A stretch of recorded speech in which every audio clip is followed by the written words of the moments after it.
Kakadu pristato filmas Kebabai ir žiurkikės.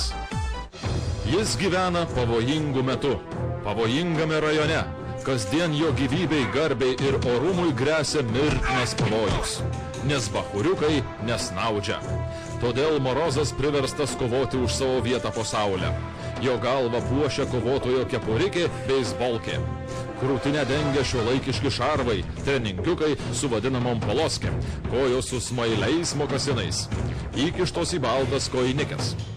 Šalia Morozų garbės kodekso atributas panikė, šviesiaplaukė blondinka.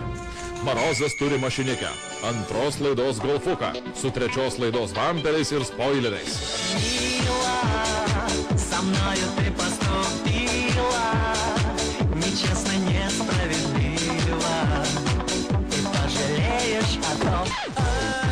Klausosi muzikos rusų kalba arba Sissy Catch. Sėdi papiktintai, kad būtų taip vadinama uvažalkė. Štai tokiais būdo bruožais skiriasi garbingas Morozas nuo kitų skustagalvių.